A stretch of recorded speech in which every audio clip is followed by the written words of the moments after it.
وہ یہ ہے کہ اہل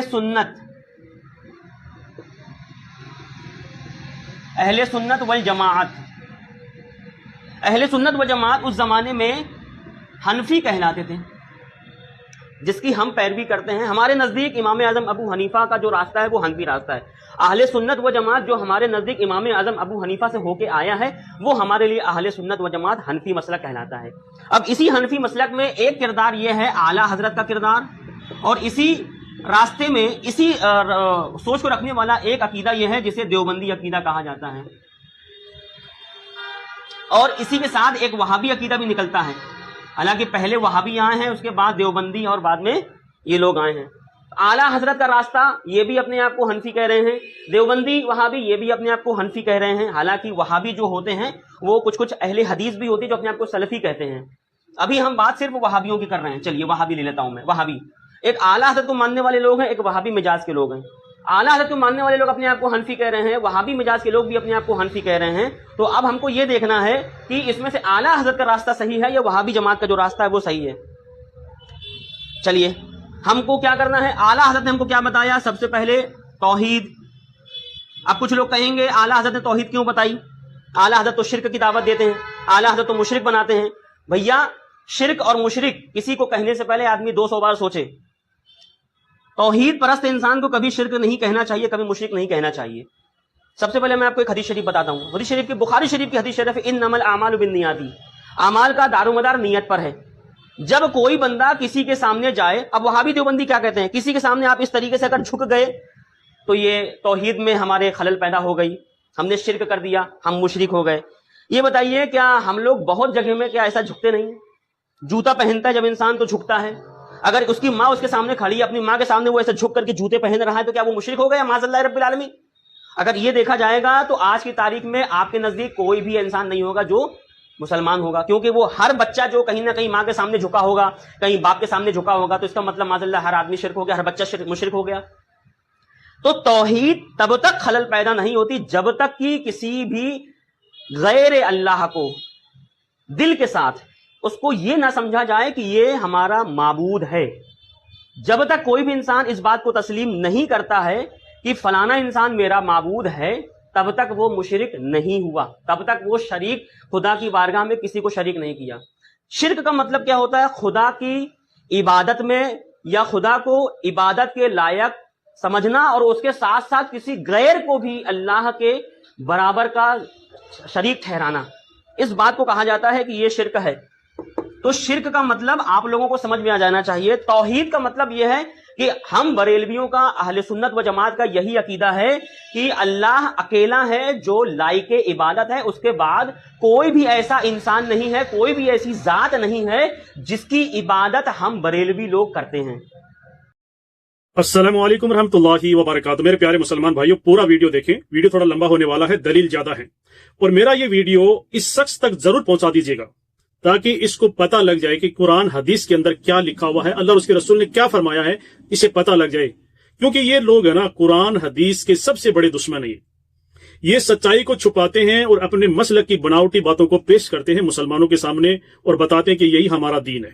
میرے پیارے مسلمان بھائیوں، میں نہیں کہتا کہ آپ میری بات کو مانیے، میں آپ کے سامنے دلیل اور ثبوت رکھتا ہوں، قرآن اور حدیث رکھتا ہوں، قرآن اور حدیث پر آپ عمل کریے۔ سب سے بہترین جو دین اسلام ہے وہ قرآن اور حدیث ہے، اس کے علاوہ کوئی دین اسلام نہیں ہے۔ میرے پیارے مسلمان بھائیوں، سجدہ کرنا کسی کو بھی ناجائز اور حرام ہے، ٹھیک ہے، لیکن آپ کسی سامان کو اٹھانے کے لیے اگر جھک رہے تو وہ سجدہ نہیں ہے، یہ صرف بیوقوف بناتے ہیں سجدے کو جائز ٹھہرانے کے لیے، ٹھیک ہے۔ آپ اپنے ماں باپ کے پیر بھی چوم سکتے ہیں، اگر آپ کے ماں باپ کھڑے ہوئے ہیں تو آپ کو ان کا پیر چومنے کے لیے گھٹنوں کے بل آپ کو ہونا پڑے گا۔ آپ گھٹنوں کے بل ہو کر ان کا اگر پیر چوم رہے ہیں تو آپ ان کو سجدہ نہیں کر رہے ہیں، اور ماں باپ کے پیر آپ چوم سکتے ہیں۔ لیکن اگر آپ نے پیر نہیں چوما اور آپ نے یہ ناک اور سر کو زمین پر ٹکا دیا یا ان کے پیر کے اوپر ٹکا دیا تو آپ نے ان کو سجدہ کیا ہے۔ بھلے آپ نے ان کو خدا نہیں مانا ہے، لیکن آپ نے یہ غلط کام کیا ہے، کیونکہ نبی اکرم صلی اللہ علیہ وسلم نے منع فرمایا ہے، ٹھیک ہے۔ اب آ جائیے حدیث صحیح، حدیث ترمذی نمبر 2641،